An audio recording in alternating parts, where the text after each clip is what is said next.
नमस्कार, मैं हूं राहुल सिन्हा। सत्ता के सभी न्यूज मित्रों का स्वागत है। सबसे पहले सत्ते पे सत्ता यानी 7 खबरें और दिलचस्प जानकारियां।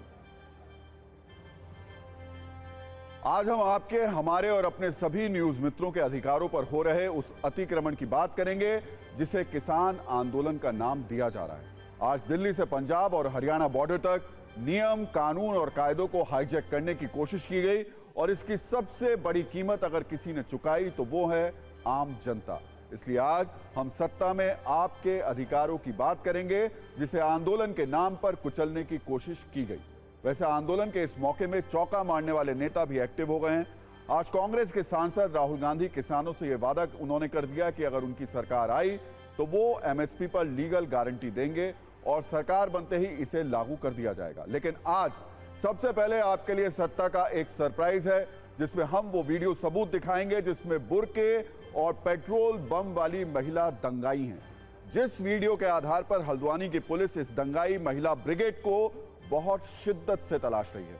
आज सत्ता की पहली कुंजी इसी पर हमने तैयार की है। इसके बाद प्रधानमंत्री मोदी की बात करेंगे जो अबू धाबी पहुंच चुके हैं, जहां उनका भव्य स्वागत किया गया, गार्ड ऑफ ऑनर दिया गया। लेकिन एक अरब देश से आई ये तस्वीर कुछ कट्टरपंथियों को बहुत चुभ रही है। कल अबू धाबी में जिस भव्य हिंदू मंदिर की प्राण प्रतिष्ठा होने वाली है उसके भी दर्शन आपको करवाएंगे।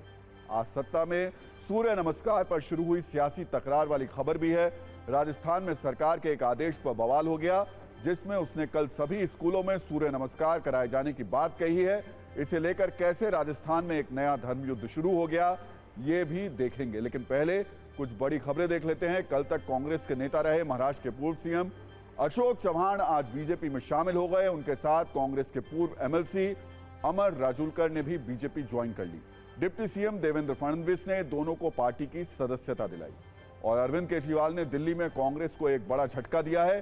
केजरीवाल की पार्टी ने कांग्रेस को दिल्ली में सिर्फ एक सीट देने का प्रस्ताव रखा है, जबकि आम आदमी पार्टी दिल्ली की 6 लोकसभा सीटों पर चुनाव लड़ेगी। हालांकि केजरीवाल के इस ऑफर पर कांग्रेस का रुख क्या है ये क्लियर नहीं है। और बात जब हम कांग्रेस की कर रहे हैं तो आपको एक खबर और बता देते हैं कि सोनिया गांधी कल राजस्थान से राज्यसभा के लिए नामांकन भरेंगी। इस पर विस्तार से आपसे बात करेंगे। लेकिन सत्ता के लिहाज से जो हम आज बात कर रहे हैं तो देखें, आज मंगलवार की जो गंभीर तस्वीरें हम आपको दिखाने वाले हैं जिसके मायने और संदेश बड़े हैं, इसकी गंभीरता को देखते हुए हमने एक विशेष वीडियो गाइड आपके लिए तैयार की है जिसका कुछ बयानों, आंकड़ों और तथ्यों के साथ संपूर्ण विश्लेषण आज करेंगे।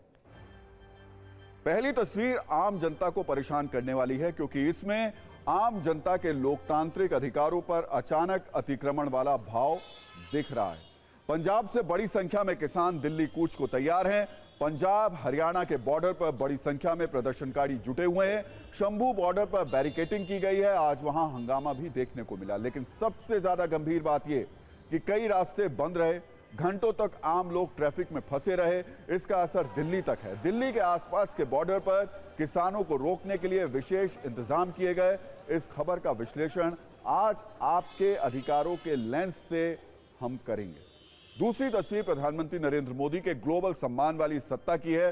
पीएम मोदी इस वक्त यूएई में हैं। अबू धाबी में पीएम मोदी का भव्य स्वागत किया गया।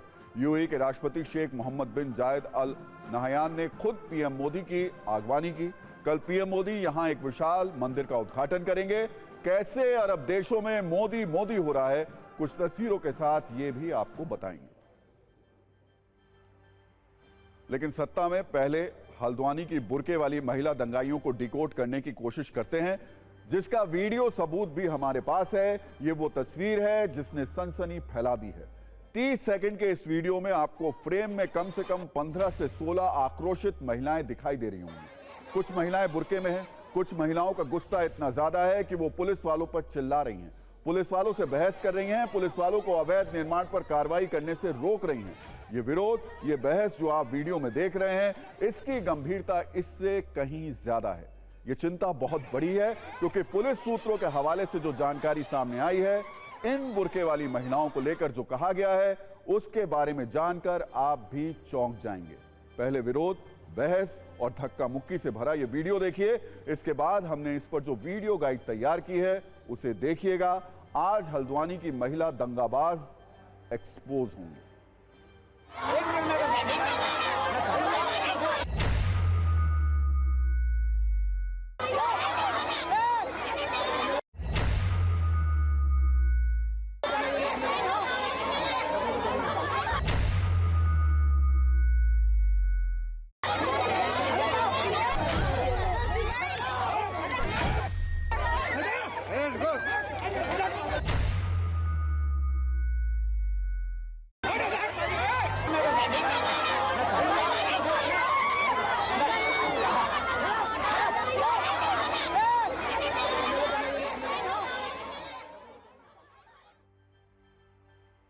तो जैसा कि पुलिस सूत्रों की ओर से बताया गया है कि इस वीडियो में जिन बुर्के वाली महिलाओं को आप देख रहे हैं, ये कोई साधारण प्रदर्शनकारी नहीं है, बल्कि पत्थरबाज दंगाई हैं।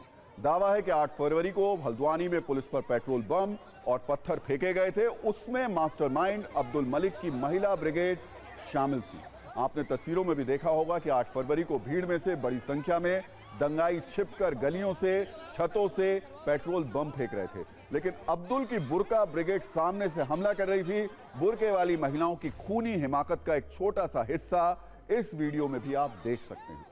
पहला फ्रेम देखिए, कैसे बुलेट प्रूफ जैकेट और हेलमेट के साथ पुलिस कार्रवाई के लिए आगे बढ़ रही है। पुलिस के सामने कम से कम 10 से 11 बुर्के वाली महिलाएं दीवार की तरह खड़ी हैं, जबकि इस अवैध निर्माण से इन महिलाओं का कोई लेना देना नहीं है। पुलिस की माने तो ये अब्दुल मलिक के इशारे पर कानूनी कार्रवाई में बाधा डालने आई थी। दूसरे फ्रेम से भी आप बुर्के वाली इन महिलाओं के हिंसक मिशन और नफरती मन को भांप सकते हैं। महिला पुलिस समझाने की कोशिश कर रही है, लेकिन समझना और सामने से हटना तो दूर, वो धक्का मुक्की पर उतर चुकी हैं। दावा है थोड़ी देर बाद जब पुलिस की टीम ने अवैध निर्माण को गिरा दिया तो बड़ी संख्या में महिलाओं ने पत्थर फेंके। दावा है 8 फरवरी को हल्द्वानी के इस इलाके में 100 से ज्यादा महिलाओं ने प्रदर्शन किया था। सोचिए 100 महिलाएं, जिनमें से कई के हाथ में पत्थर थे, कई महिलाओं के हाथ में पेट्रोल बम था। अचानक ये आया कहां से और ये अचानक गई कहां? अचानक कैसे पुलिस पर आक्रमण इन्होंने कर दिया? इस तस्वीर में भी 20 से ज्यादा महिलाओं को आप देख सकते हैं। सबसे बड़ा दावा यह कि LIU यानी लोकल इंटेलिजेंस यूनिट की रिपोर्ट है, जिसमें यह साफ साफ कहा गया था कि हल्द्वानी में अब्दुल मलिक ने महिलाओं की फौज तैयार कर रखी है। पुलिस की कार्रवाई को रोकने के लिए महिलाओं को ढाल बनाने की उसकी साजिश थी, जिसके कुछ प्रमाण आपने इन तस्वीरों में भी देख लिए।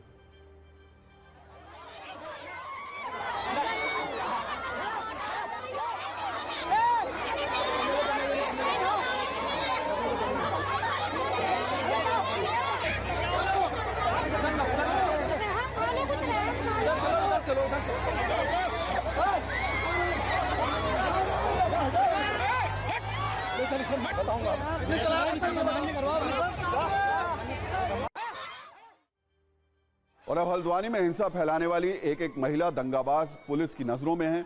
हल्द्वानी पुलिस महिला ब्रिगेड में शामिल महिलाओं की पहचान कर रही है। सोशल मीडिया में वायरल वीडियो और CCTV फुटेजों की मदद से इनकी पहचान की जा रही है। इस हिंसा के मास्टरमाइंड अब्दुल मलिक के अवैध निर्माण के पास आने वाली हर महिला की जानकारी भी जुटाई जा रही है। इस मामले में पुलिस की कार्रवाई ताबड़तोड़ जारी है। अब्दुल मलिक, जिसका इस अवैध निर्माण पर कब्जा था, वो अब तक फरार है। सबसे बड़ी बात यह कि पकड़े जाने के डर से वो शहर शहर भाग रहा है। पुलिस अब्दुल मलिक के फोन नंबर्स को ट्रेस कर रही है, जो घटनास्थल के आसपास एक्टिव थे। पुलिस के रडार पर 5000 से ज्यादा मोबाइल नंबर हैं। वहीं दूसरी ओर उत्तराखंड सरकार ने भी अब्दुल मलिक पर आर्थिक शिकंजा कसने की तैयारी कर ली है। धामी सरकार हल्द्वानी हिंसा में हुए नुकसान की भरपाई इस मास्टरमाइंड से ही करेगी। हल्द्वानी हिंसा के मास्टरमाइंड अब्दुल मलिक को नगर निगम ने 2 करोड़ 44 लाख रुपए की वसूली का नोटिस थमाया है। नगर निगम ने 15 फरवरी तक राशि जमा करने को कहा है। मलिक पर सरकारी संपत्ति को नुकसान पहुंचाने का आरोप है और उसके पास ज्यादा समय नहीं है, करीब 50 घंटे में उसे ये रकम जमा करनी है। और अब अगली खबर की ओर बढ़ते हैं, जिसमें आपके अधिकारों से जुड़े कुछ सवालों की चुभन है। हमारे न्यूज शो सत्ता की टैगलाइन भी है, आपका हक आपकी आवाज। तो जरा बताइए, क्या आपके अधिकार किसी प्रदर्शनकारी के अधिकारों के मुकाबले छोटे हैं, कमतर हैं? क्या किसी प्रदर्शनकारी को यह तय करने की अनलिमिटेड छूट दी जा सकती है कि वो आपके शहर को धरना प्रदर्शन की जंजीरों में बांध दे और आपको ट्रैफिक जाम में ही फंसे रहने का आदेश दे दे? आखिर लोकतंत्र में अगर वोट का वजन बराबर है तो अधिकारों का वजन भी बराबर होना चाहिए। 24 घंटे से भी ज्यादा समय से देश की राजधानी दिल्ली की तरफ आने वाले कई रास्ते और हाईवे बंधक बने हुए हैं। लोग घंटों तक ट्रैफिक में फंसे हुए हैं। घर से दफ्तर और दफ्तर से घर पहुंचना अपने आप में किसी ऊंचे पर्वत की चोटी तक पहुंचने के बराबर है। एम्बुलेंस हो या आपात सेवाएं करने वाली एजेंसियां, सबका यही हाल है। और इसकी वजह है किसानों का कथित आंदोलन। आप तस्वीरें देखेंगे तो आप भी कहेंगे कि यह आंदोलन नहीं, कुछ और है। किसान आंदोलन की तस्वीरें ऐसी आ रही हैं जिनका सीधा संदेश यह है कि हमारे पास ताकत है, उन्मादी भीड़ है, ट्रैक्टर्स हैं, तो हम कुछ भी करेंगे। कोई भी बात मनवाने की जिद पर उतर आएंगे और अगर बात नहीं मानी जाएगी तो पुलिस पर पत्थर चलाएंगे, बैरिकेडिंग तोड़ देंगे, सरकारी संपत्ति को नुकसान पहुंचाएंगे और फिर किसानों के नाम पर डिस्काउंट लेंगे। आज कथित किसानों के उग्र आंदोलन के वीडियोस दिन भर हमने आप तक पहुंचाए। लगातार टीवी 9 भारतवर्ष की टीम ने रिपोर्टिंग की। इस दौरान जिस तरीके का हंगामा हो रहा था, उससे यह संशय बढ़ गया है कि क्या वाकई ये सारे लोग किसान ही हैं या आंदोलन के नाम पर सड़कों को बंधक बनाने वाले जिद्दी प्रदर्शनकारी हैं, जिन्होंने ठान लिया है कि वो बातचीत के बजाय उग्र आंदोलन करके इसे अंतर्राष्ट्रीय हेडलाइन बनाएंगे और एजेंडा जीवियों के साथ मिलकर माहौल की मैन्युफैक्चरिंग करेंगे। लोकतंत्र में धरना प्रदर्शन और आंदोलन बड़े पवित्र शब्द हैं। इन्हीं शब्दों की ताकत ने हमारे देश को स्वतंत्रता दिलाई, लेकिन जब कुछ लोग इन शब्दों का गलत इस्तेमाल करते हैं तो फिर इसे एक्सपोज करना जरूरी हो जाता है। सवाल यह कि इन लोगों को यह अधिकार किसने दिया कि देश की राजधानी के करोड़ों लोगों की आवाजाही को रोक दे, एक महानगर उसकी पूरी अर्थव्यवस्था को बंधक बना दे। क्या आम लोग इसके टैक्स देते हैं जिसका जब मन करे वो आकर किसी महानगर की नसों को जाम कर दे और लोगों को अपने घर या दफ्तर पहुंचने के लिए 5-5, 6-6 घंटे सड़क पर परेशान होना पड़े? यह आंदोलन है या आम आदमी के अधिकार क्षेत्र में अवैध कब्जा और अतिक्रमण है? सरकार बातचीत के लिए तैयार है तो फिर सड़कों पर ऐसे उग्र आंदोलन और जाम लगाने का क्या औचित्य है? कुछ किसान संगठनों ने अपनी मांगे मनवाने के लिए ये सब किया है। आखिर वो मांगे क्या हैं? इस पर विस्तार से बात करेंगे, लेकिन शुरू में ही इतना समझ लीजिए कि इस कथित आंदोलन में समाधान कम और हंगामे के तत्व बहुत ज्यादा हैं। सत्ता की इस कुंजी में आपकी उन तकलीफों का समावेश है जो आप इस वक्त सड़क पर महसूस कर रहे हैं। इस कुंजी में अधिकारों के उस अतिक्रमण का हिसाब है जो आंदोलन के नाम पर उग्र प्रदर्शनकारियों ने किया हुआ है। अपनी मांगों को लेकर आज दिल्ली कूच करने की कोशिश करने वाले किसानों और पुलिस प्रशासन के बीच दिल्ली से करीब 225 किलोमीटर दूर पंजाब हरियाणा के शंभू बॉर्डर पर संग्राम छिड़ा हुआ है। कल देर रात तक सरकार और किसानों के बीच बैठक होती रही, लेकिन सहमति नहीं बन पाई। किसान अपनी मांगों पर अड़े रहे और आज वो दिल्ली कूच करना चाहते थे, लेकिन सरकार ने अलग अलग बॉर्डर को पूरी तरीके से सील कर दिया है, जिसके बाद हरियाणा पंजाब का शंभू बॉर्डर आज किसी युद्ध क्षेत्र जैसा लग रहा था। किसानों की मांग क्या है और सरकार किन मुद्दों पर सहमत है, ये सब हम आपको विस्तार से बताएंगे, लेकिन पहले आपको शंभू बॉर्डर की तस्वीरें ध्यान से देखनी चाहिए। आज सुबह सुबह किसानों की भीड़ ट्रैक्टर, ट्रॉली और बड़े बड़े ट्रकों में राशन पानी लेकर शंभू बॉर्डर पहुंच गए। यहां से वो दिल्ली जाना चाहते थे, लेकिन शंभू बॉर्डर पर ऐसी बैरिकेडिंग की गई थी जहां से निकलना करीब करीब नामुमकिन था, जिसके बाद किसान संगठनों के सदस्यों ने हंगामा शुरू कर दिया। उन्होंने ट्रैक्टर में रस्सी लगाकर बैरिकेडिंग्स को हटाना शुरू कर दिया। ट्रैक्टर के जरिए ही बड़े बड़े सीमेंटेड स्लैब हटाने लगे। पुलिस ने उन्हें रोका तो झड़प शुरू हो गई। हंगामा इतना बढ़ गया कि ड्रोन से आंसू गैस छोड़नी पड़ी। बावजूद इसके किसान नहीं माने, वो लगातार बैरिकेडिंग हटाने की कोशिश करते रहे। किसान अपने साथ कई महीनों का राशन लेकर चल रहे हैं। वो कह रहे हैं जब तक सरकार उनकी मांग नहीं मानेगी वो नहीं रुकेंगे।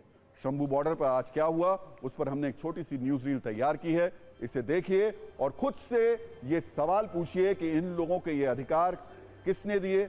ये पूरे हाईवे को जो बंधक बना लें और बातचीत के बजाय उग्र संघर्ष में जुट जाए।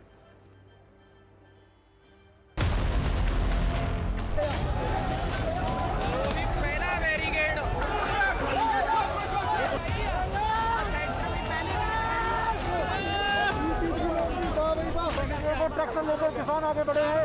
एक और ट्रैक्टर लेकर किसान आगे बढ़ गए हैं। इनको हटाना यार।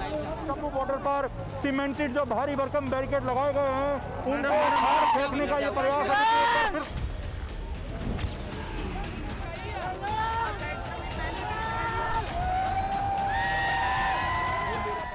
ये पंजाब की सीमा है, सामने हरियाणा की सीमा पे 7 लेयर की बैरिकेडिंग की गई है और वहाँ से आगे अब तक पंजाब के किसान नहीं जा पाए हैं। बार बार वो जाने का प्रयास करते हैं और अभी ये जो पूरा आप टकराव देख रहे हैं वो हुआ, ये सामने दिखाऊंगा, आपको दिखाना चाहूँगा।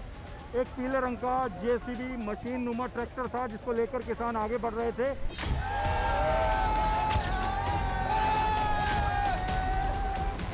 लेकिन किसानों को पहले से पूरी रणनीति पता थी हरियाणा पुलिस की और किसान पूरी तैयारी के साथ आए थे। युवा किसान बड़े ट्रैक्टर जो होते हैं, जो आमतौर पे हम देखते हैं कि पराली का समाधान करने की जो मशीनें होती हैं उनका इस्तेमाल करने के लिए यूज़ में आते हैं, उनको लेकर आए थे। और पहली जो फर्स्ट लेयर है वो किसानों ने बैरिकेड की हटा दी और ये बैरिकेड पहली लेयर हटाई गई है। उसी की तरह की 6 लेयर और हैं, 7 लेयर की सुरक्षा यहाँ पर लगाई गई है। रैपिड एक्शन फोर्स के जवान हैं, हरियाणा पुलिस के जवान हैं, लेकिन जो प्रदर्शनकारी किसानों की संख्या है वो उससे कहीं ज़्यादा है और लगातार यहाँ पर टकराव की स्थिति बनी हुई है। और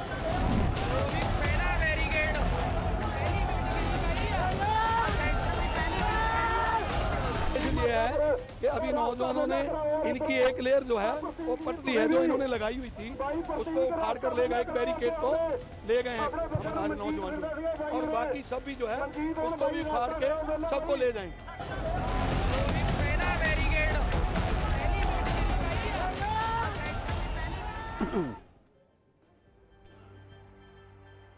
तो ये स्थिति है पंजाब हरियाणा के शंभू बॉर्डर की, जहां पर किसानों संगठनों के सदस्य लगातार हंगामा कर रहे हैं, बैरिकेडिंग्स तोड़ने में लगे हैं। बाकी बॉर्डर्स पर क्या स्थिति है उसे देखने से पहले अब एक बार किसानों की मांग जरा डिटेल में देख लीजिए।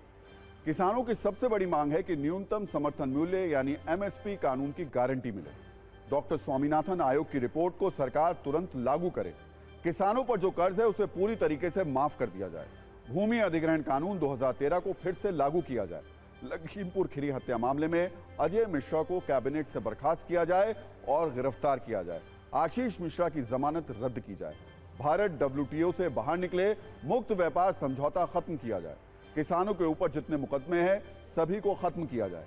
58 वर्ष से ज्यादा उम्र के किसानों और मजदूरों को 10,000 रुपए प्रति माह की पेंशन दी जाए। प्रधानमंत्री फसल बीमा योजना का बीमा प्रीमियम का भुगतान सरकार ही करे।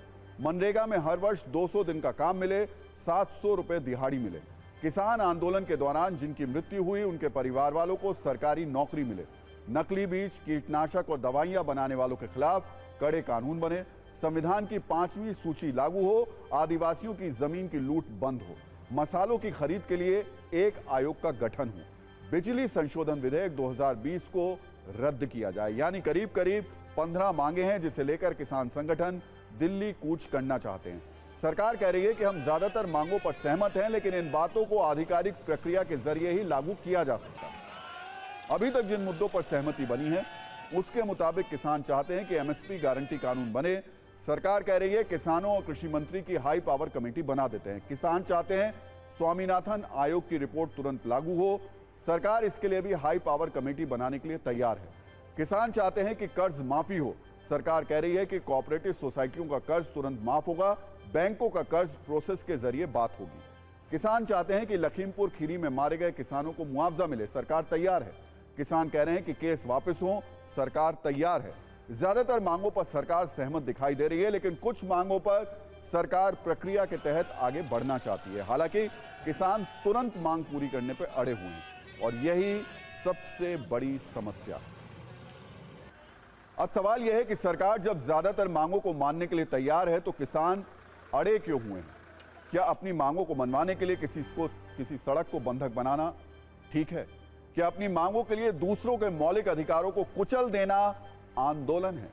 जिस तरीके से सड़क पर किसान बैठने की बात कर रहे हैं, ऐसे ही देश में हर कोई सड़क पर बैठ जाएगा तो अराजकता नहीं फैलेगी। ऐसे समय में जब कुछ ही हफ्तों बाद देश में लोकसभा चुनाव हैं, तो क्या वोट के जरिए अपनी मांगों को मनवाना सही तरीका नहीं होता? ऐसा कैसे हो सकता है? एक आदमी अगर बैरिकेडिंग तोड़े तो वो मुजरिम है। ये प्रदर्शनकारी बैरिकेडिंग तोड़े, रेलिंग तोड़े और कानून अपने हाथ में ले ले तो उन्हें डिस्काउंट है। क्या उनके लिए कानून की बंदिशें नहीं है? आम आदमी अगर ऐसा कर दे तो उसके लिए बचना नामुमकिन है। और ये लोग आराम से ऐसा करते हैं और फिर सरकार से उम्मीद करते हैं कि प्रदर्शन के दौरान उन्होंने जो किया उससे जुड़े उनके सारे केस वापस ले लिए जाएं। शंभू बॉर्डर पर किसान इतने उग्र हो गए कि उन्होंने सुरक्षा बलों पर हमला भी किया, जिसमें कई सुरक्षा बलों को चोटें आईं।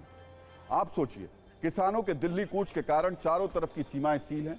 1-1 किलोमीटर का सफर तय करने में लोगों को 1-1 घंटे का समय लग रहा है। कहीं एम्बुलेंस फंसी हुई है, किसी को ट्रेन पकड़नी थी तो वो फंसा हुआ है। एयरपोर्ट अथॉरिटी को एडवाइजरी जारी करके कहना पड़ा कि मेट्रो से एयरपोर्ट आए, समय से बहुत पहले निकले, नहीं तो फ्लाइट मिस हो सकती है। जिन लोगों को किसानों के दिल्ली कूच के कारण परेशानी हो रही है और जो जाम में फंसे हुए हैं, क्या वो देश के नागरिक नहीं है? क्या सड़क पर चलना उनका मौलिक अधिकार नहीं है? लेकिन कुछ किसान संगठनों की तुरंत मांग मनवाने की जिद के कारण ये सब परेशान हो रहे हैं। दिल्ली और इसके आसपास के इलाके में आज ट्रैफिक पूरी तरीके से रेंगता रहा। दिल्ली गाजियाबाद, दिल्ली गुरुग्राम, दिल्ली नोएडा, इन रास्तों पर इतना जाम था कि लोग 4-4 घंटे जाम में फंसे रहे। एक बार दिल्ली के बॉर्डर्स पर क्या स्थिति रही वो भी देख लीजिए।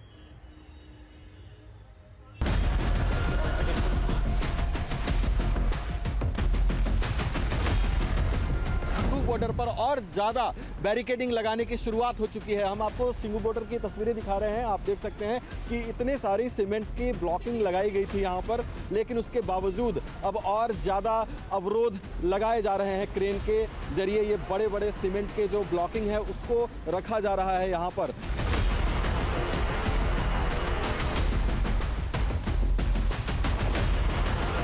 के कारण अब एम्बुलेंस भी डाइवर्ट हो रहे हैं। आप देख सकते हैं कि ये एम्बुलेंस है जिसे दिल्ली जाना था, लेकिन अब उसको डाइवर्ट करके यहाँ से भेजा जा रहा है, क्योंकि बॉर्डर को पूरी तरीके से सील कर दिया गया है। लेकिन एम्बुलेंस के लिए अब रास्ता देने की कोशिश होगी, क्योंकि यहाँ पर सीमेंटेड ब्लॉक्स जो रखे जा रहे हैं उसके कारण रास्ते पर क्रेन लगी हुई है और इस एम्बुलेंस को दिल्ली जाना है अस्पताल में। इसके अंदर इमरजेंसी पेशेंट जो है उनकी मौजूदगी है और उन्हें अस्पताल पहुँचाने की कोशिश की जा रही है। हरियाणा के सिंगू बॉर्डर पर मौजूद है और देख सकते हैं आप किस तरीके से यहाँ पर सुरक्षा व्यवस्थाओं को कड़ा करने की कोशिश की जा रही है। जो सीमेंटेड बैरिकेड यहाँ पर रखे गए थे, उन सीमेंटेड बैरिकेड को कंक्रीट से यहाँ पर भरा जा रहा है। ये देखिए किस तरीके से यहाँ पर बाकायदा जो मशीन होती है कंक्रीट तैयार करने की, लेंटर का जो मसाला होता है उसको तैयार करने की, उसका इस्तेमाल किया जा रहा है।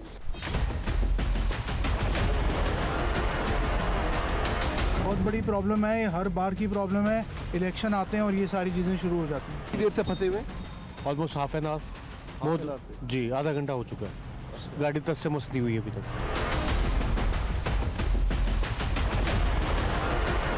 पहले आपको छोटे सीमेंट के जो बैरिकेड है वो नजर आएंगे, उसके बाद में आपको करीब 6 फुट का ये सीमेंट का बैरिकेड नजर आएगा। तो यानी कि ये दूसरी लेयर है। और तीसरी लेयर की बात की जाए तो आपको यहाँ पे लोहे के बैरिकेड नजर आएंगे जिस पर कटीली तारें लगाई गई है। ये तीसरी लेयर की सुरक्षा व्यवस्था है। उसके आगे की बात की जाए तो बड़े बड़े कंटेनर यहाँ पर जो है वो लगा दिए गए हैं, जिसके अंदर मिट्टी भर दी गई है।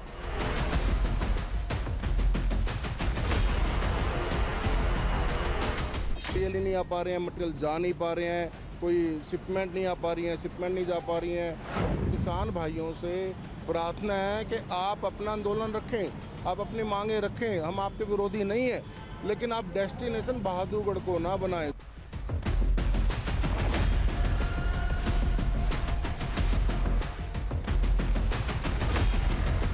दूर भी चले गए थे, बेरोजगारी भी हुई थी, कईयों ने इंडस्ट्री भी बंद कर दी। तो वो वैसे हालात रिपीट ना हो, इसीलिए हम आज यहाँ पे की तरफ देखिएगा। NH-24 फ्लाईओवर के नीचे किस तरह से लेयरिंग की गई है, तो मल्टी लेयर जो यहाँ पर बैरिकेडिंग की गई है उसे आप देखिएगा। सबसे पहले सीमेंटेड के जो टुकड़े हैं, सीमेंट वाले जो बैरिकेड होते हैं उनके टुकड़े अलग अलग वो लगाए गए हैं। फिर उसके बाद लोहे का बैरिकेड है, फिर उसके बाद एक परमानेंट बैरिकेड।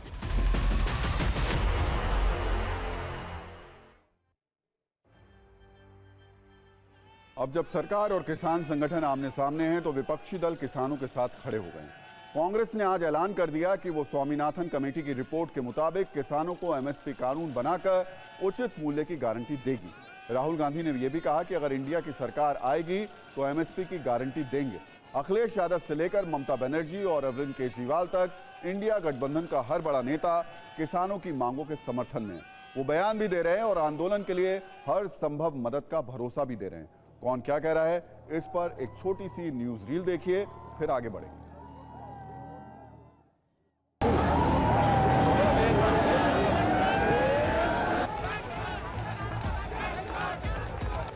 किसानों के साथ मिल करके बैठ करके ये समाधान ढूंढना चाहिए, इसका मैंने प्रस्ताव दिया है। और मैं ये मानता हूँ कि किसानों को ये समझना चाहिए कि वो ये ध्यान में रखते हुए जब कानून बनाया जाता है तो उसकी एक विधि अपनाई जाती है कानून बनाने की। बात करना समाधान नहीं है, समाधान निकालना समाधान है। बात तो पहली बार भी 12 दौर की बातचीत हुई, लेकिन सरकार ने समाधान नहीं निकाला। सरकार फसलों के रेट कम और जमीनों के रेट महंगी करके इस जमीन को छीनना चाहती है।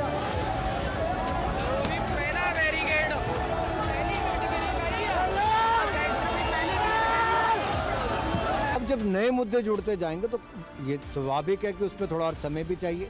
अन्य स्टेक होल्डर से बातचीत भी करनी पड़ेगी, राज्य की सरकारें बाकी से। हमने वही कहा कि हम इस पर चर्चा करने के लिए तैयार हैं, समाधान के लिए भी तैयार हैं। इनकी सरकार के समय न किसानों का सम्मान होता था, न निधि मिलती थी। मोदी जी ने पीएम किसान सम्मान निधि की शुरुआत की। इंडिया की सरकार आएगी तो हम एमएसपी की गारंटी हिंदुस्तान के किसानों को देंगे। जो स्वामीनाथन रिपोर्ट में लिखा है वो हम पूरा करके आपको दे देंगे। वैसे सरकार का दावा है कि वो किसानों से बात तो कर ही रहे हैं, लेकिन उनकी योजनाओं से किसानों को हर वर्ष करीब 50,000 रुपए का फायदा होता है। इस किसान आंदोलन में कुछ बातें आपको क्लियर कर देते हैं। इस बार जो किसान आंदोलन हो रहा है वो 2021 के किसान आंदोलन से थोड़ा अलग है, और जो लोग पिछली बार आंदोलन की अगुवाई कर रहे थे, इस बार उसके ज्यादातर लोग इसमें शामिल नहीं हैं। इस बार वाले आंदोलन में ज्यादातर किसान पंजाब और हरियाणा के हैं। पश्चिमी यूपी के किसान अभी इसमें शामिल नहीं दिखाई दे रहे। 2021 के किसान आंदोलन की अगुवाई करने वाले संयुक्त किसान मोर्चा ने इस आंदोलन से दूरी बनाई हुई है। 16 फरवरी को उन्होंने अलग से भारत बंद का ऐलान किया। इस खबर में नजरिया 9 यही है कि भारत के हर नागरिक को अधिकार है कि वो अपनी मांगों को लेकर धरना प्रदर्शन करे, आंदोलन करे, लेकिन ये सब उसके अधिकारों के दायरे में होना चाहिए। आम लोगों के अधिकारों में अतिक्रमण करके, शहरों को बंधक बना के कोई भी आंदोलन सफल नहीं हो सकता। दुखद यह है कि कुछ छिपे हुए आंदोलन जीवी आशंकाओं को हवा देते हैं, डर का माहौल बनाते हैं, किसानों की असली समस्याओं को पीछे धकेल देते हैं और चुनाव के मौसम में अपना प्रॉफिट बुक कर लेते हैं। न्यूज मित्रों को यह सलाह है कि वो आंदोलन के नाम पर होने वाली ऐसी गतिविधियों से सावधान रहें। और सत्ता में अब हम आपको अरब देश यूएई लेकर चलते हैं, जहां कल सूरज की पहली किरण के साथ करोड़ों सनातन प्रेमियों के लिए एक नया सांस्कृतिक और धार्मिक इतिहास लिखा जाने वाला है। और इस इतिहास के साक्षी बनेंगे खुद हमारे देश के प्रधानमंत्री नरेंद्र मोदी। 23 दिनों में ऐसा दूसरी बार हो रहा है जब दुनिया के कोने कोने में बसे हिंदुओं के लिए एक बहुत बड़ा मौका आया है। 23 दिन पहले 22 जनवरी को हम सब अयोध्या में भव्य राम मंदिर के उद्घाटन के साक्षी बने थे, और अब अरब क्षेत्र के एक देश में पहले हिंदू मंदिर के उद्घाटन और प्राण प्रतिष्ठा की मंगल घड़ी आने वाली है। इसलिए आज हमने इस खबर पर सत्ता की 2 कुंजियां तैयार की हैं। पहली कुंजी अबू धाबी के पहले भव्य हिंदू मंदिर पर आधारित है, जबकि दूसरी कुंजी अरब देशों में प्रधानमंत्री मोदी की लोकप्रियता को लेकर है। और ये कुंजी आज हमारे देश के उन कट्टरपंथियों को जरूर देखनी चाहिए जो अरब देशों के नियम कायदों को तो धर्म के लिहाज से अपनी आखिरी लकीर मानते हैं, लेकिन जब अरब देशों में भारतीयता का उत्सव होता है, पीएम मोदी की स्वीकार्यता बढ़ती है, उन्हें सम्मानित किया जाता है, तो ये दृश्य ऐसे लोगों को हजम नहीं होते।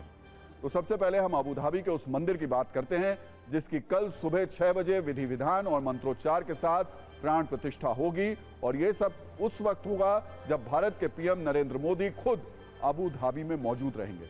वैसे बीएपीएस यानी बोचानवासी श्री अक्षर पुरुषोत्तम स्वामीनारायण संस्था के इस मंदिर की जो प्राण प्रतिष्ठा स्वामीनारायण मंदिर के संत कराएंगे, लेकिन इसके बाद शाम को मंदिर में जो संध्या आरती होगी जिसमें प्रधानमंत्री भी मौजूद रहेंगे, वो आरती भी करेंगे। सबसे बड़ी बात तो यह कि इस आरती का ग्लोबल प्रसारण भी किया जाएगा। आगे हम आपको अबू धाबी के इस अद्भुत और भव्य स्वामीनारायण मंदिर के अलौकिक दर्शन कराएंगे। ये बताएंगे कि कैसे पीएम मोदी के सानिध्य में एक अरब देश में हिंदू मंदिर की कल्पना ने आकार लिया। लेकिन उससे पहले हम आपको अबू धाबी में होने वाले पीएम मोदी के एक मेगा इवेंट की जानकारी दे देते हैं, जो अब से थोड़ी देर बाद शुरू होने वाला है, और इसका नाम है ऐलान मोदी यानी हेलो मोदी। ये कार्यक्रम अबू धाबी के शेख जायद स्पोर्ट्स स्टेडियम में कुछ देर बाद होने जा रहा है, जहां प्रधानमंत्री मोदी यूएई में रहने वाले भारतीयों को संबोधित करेंगे। एक अनुमान के मुताबिक ऐलान मोदी नाम के इस मेगा शो में 35 से 40 हजार भारतीय मौजूद रह सकते हैं। हम सबसे अब से थोड़ी देर बाद शुरू होने वाले इस कार्यक्रम की लाइव तस्वीरें भी आपको दिखाएंगे, लेकिन फिलहाल आपको उस मंदिर में लेकर चलते हैं जो अरब देश में सनातन संस्कृति का एक नया इतिहास लिखने वाला है। एक मुस्लिम देश यूएई में कल जिस हिंदू मंदिर की प्राण प्रतिष्ठा और उद्घाटन होने जा रहा है, आज हम आपको सत्ता में उसके पहले दर्शन भी करवा देते हैं। स्वामीनारायण मंदिर अबू धाबी से 30 मिनट की दूरी पर स्थित अल वाकवा में बनाया गया है। ये मंदिर कुल 55,000 वर्ग मीटर में फैला हुआ है। मंदिर के निर्माण में कुल 900 करोड़ रुपए का खर्च आया है। इस मंदिर में जो शिखर बनाया गया है उसकी ऊंचाई 108 फीट है, और इस भव्य मंदिर में 7 शिखर, 2 गुंबद और 12 स्तंभ बनाए गए हैं। इस मंदिर में स्वामीनारायण संप्रदाय के पूजनीय स्वामीनारायण जी की मूर्ति है, और इसके अलावा भी मंदिर में भगवान शिव, भगवान राम और भगवान कृष्ण समेत कई हिंदू देवी देवताओं की मूर्तियां लगाई गई हैं। मंदिर का डिजाइन वैदिक वास्तुकला से प्रेरित है और इसके निर्माण में 50,000 से अधिक लोगों ने ईंटें रखी हुई हैं, जिनमें भारत के विदेश मंत्री एस जयशंकर, एक्टर संजय दत्त और अक्षय कुमार भी शामिल हैं।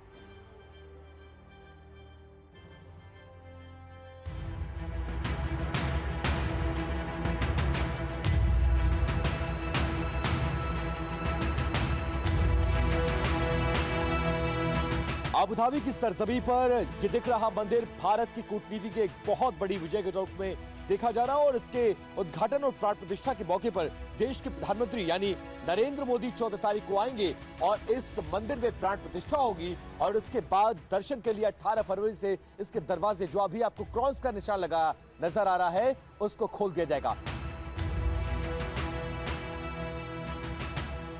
और हम आपको उन ढकी हुई मूर्तियों को दिखाने जा रहे हैं जिनकी प्राण प्रतिष्ठा का कार्यक्रम 14 तारीख को रखा गया है। किस तरह की व्यवस्था, कितना दिव्य और भव्य मंदिर, और इस भव्य मंदिर में किस तरह से भगवान इस वक्त पदासीन हो गए हैं और सिर्फ इनकी प्राण प्रतिष्ठा हो जाएगी, उसके बाद पूजा का कार्यक्रम शुरू हो जाएगा। सबसे पहले आप देखिए ये बेहद एक्सक्लूसिव तस्वीरें TV9 भारतवर्ष के कैमरों के जरिए किस तरह से वो मंदिर होगा, कैसे इस मंदिर में मूर्तियों को लाया गया है, कैसे इस मंदिर का कंस्ट्रक्शन है, गर्भगृह कैसा होगा, और इस गर्भगृह की सुपर एक्सक्लूसिव तस्वीरें आप देख सकते हैं इस वक्त सिर्फ और सिर्फ TV9 भारतवर्ष के कैमरे पर। बहुत कुछ है ऐसा इस मंदिर में जो आपको आकर्षित करेगा और एक बार जरूर संयुक्त राज्य अमीरात के इस धरती पर आपको लेकर आएगा।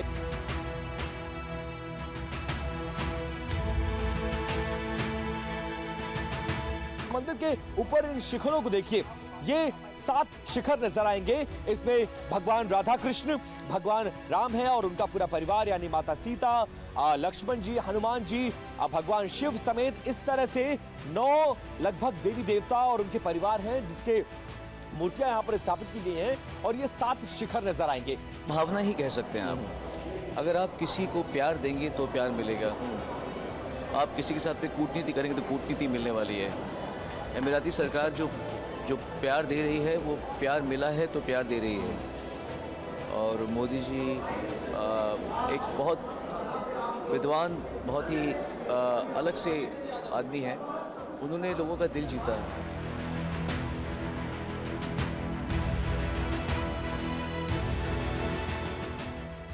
हिंदू मंदिर अबू धाबी का लोकार्पण समारोह प्राण प्रतिष्ठा महोत्सव है और इस महोत्सव का बहुत बड़ा एक उत्साह, आनंद, उमंग भक्तों में, श्रद्धालुओं में, हमारे भारतीयों में दिख रहा है।